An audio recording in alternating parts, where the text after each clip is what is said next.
Jesen poleg začetka šole in trgatve prinaša tudi novo poglavje supervolilnega leta – predsedniške volitve.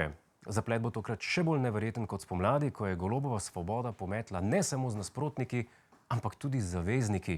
Ne vem, če kdo opazil, ampak Liste Marjana Šarca ni več. In tudi stranke Alenke Bratušek ne. Sta pa presenetljivo oba trdno zasidrana v vladi. Ampak kot rečeno, predsedniške volitve že pred uradnim začetkom prinašajo presenetljivo spoznanje. Zdaj, če mene sprašujete osebno, bi bil jaz zelo zadovoljen, če bi dobili neko, neumno se sliši, ampak kopijo gospoda Pahorja. Ja, analitiki pravijo, da Borut Pahor sploh ni bil slaba izbira. Če vam to povedal pred 3 meseci, bi me proglasili za šaljivca leta. Tako sem pa ostal brez te nagrade, ki se mi vztrajno izmika. Dobili pa smo takšne predsedniške kandidate. V znanost ne bomo verjeli. O znanosti bomo celo dvomili. Gre sicer za napovedi, katerim sledi stranka Resnica, ki bo Senčarjevi pomagala pri zbiranju podpisov. V znanost ne bomo verjeli, v znanost bomo dvomili, sonce ne vzhaja na vzhodu, jabolko lahko pade tudi daleč od drevesa. Končno en, ki upa Newtonu kontrirati. Zdaj pa vprašanje, kako jim lahko taka stvar pade na glavo, če gravitacija ne obstaja?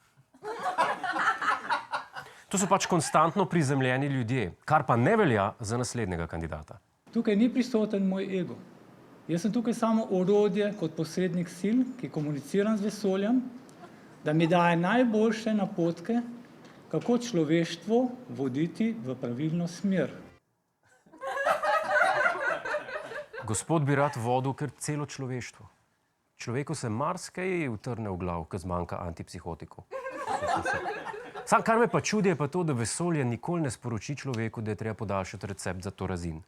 To pa ni fair, to vesolje.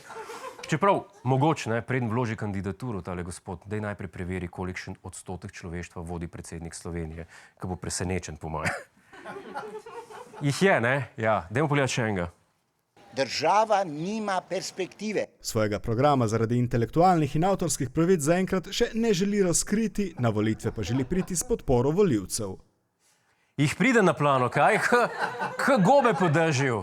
Mater, zdaj vidite, zakaj se Pahor zdi brezhiben predsednik. Ne bori se proti znanosti, ne dobiva vedno signalov z vesolja, tu pa tam ga sam zmotijo miške male.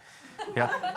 Pa še zato se opravič, komu vesolje ukaže. Kakorkoli, v cvetoberu kandidatov se je znašla tudi gospa, ki znanost jemlje hudičevo resno, ki je specifično prisege na singularnost. Zdajmo pogledati. Če ta izjava, se pravi o singularnosti v politiki, do sedaj ni bila znana, je to zato, ker v mišljenju ljudi morda niti ni obstajala.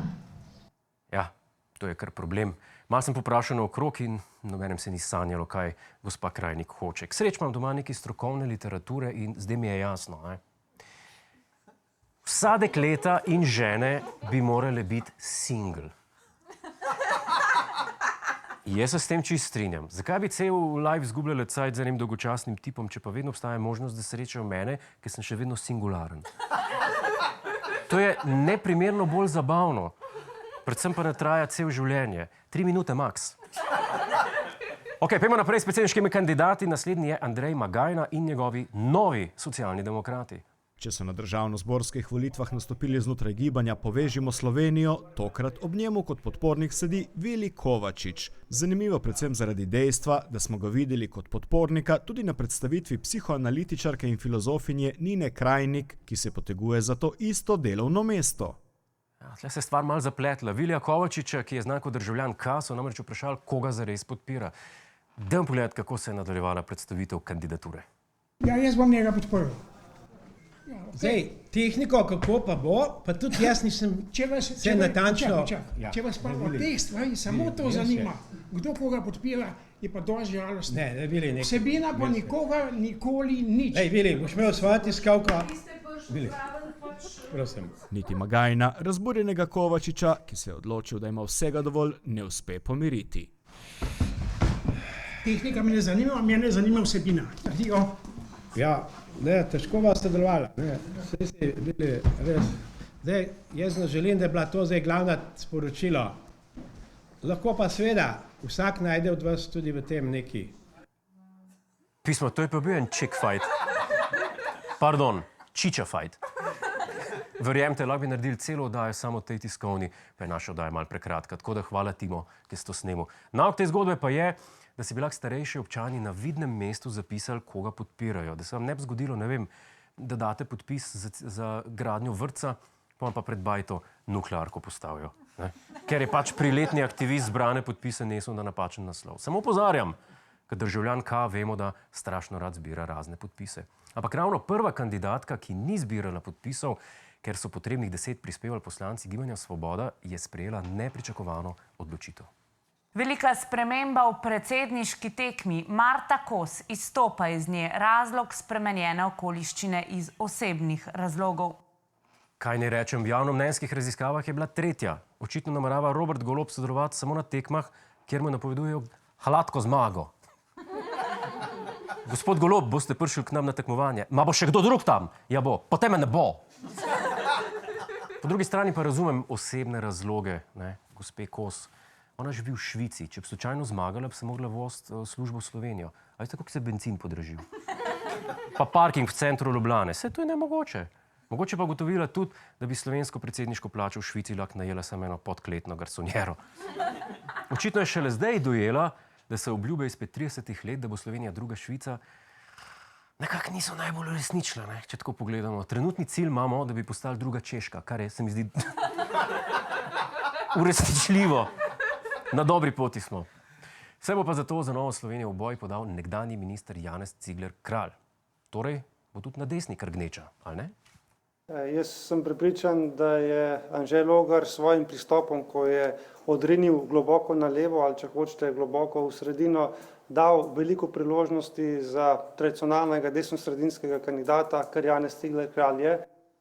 Očitno politiki vedno zvemo kaj novega. Anže Logar je levi kandidat. Res, časna skavtska, je rekel Tonin. Ampak, ko so za to izvedeli v Levici, je Luka Mesec rekel, kava, in šel takoj v akcijo. Tudi oni so napovedali svojega kandidata. Neuradno naj bi bil to poslanec Matej Tašner Vatovec. Se tako začali, pa z rekelcem bi krbil, ne da? Sam kravata mu še manjka. Pa še podobna sta si, lej to. In ker je očitno iskanje kandidatov postalo bolj nalezljivo od koronavirusa, je še Tanja Fajon napovedala tole. Zdaj smo v situaciji, da tega nimamo, da ne dajemo podpore nikomur, ne izključujem pa še kakšnih drugih dogovorov. Do 29. septembra so postopki odprti, še se bomo trudili, da bi mogoče imeli tudi svojega kandidata. Očitno se bojo na levi strani še klali. Še pred nekaj dnevi je kazalo, da bodo jeziček na tehnici Vili Kovačič in nezemeljske sile. V glavnem pa koreanski čas se izteka. Uživajmo, dokler še lahko. Hej, preden greš, klikni tukaj in se naroči na naš YouTube kanal. Imamo pa tudi TikTok, Instagram in Facebook, tako da le urno.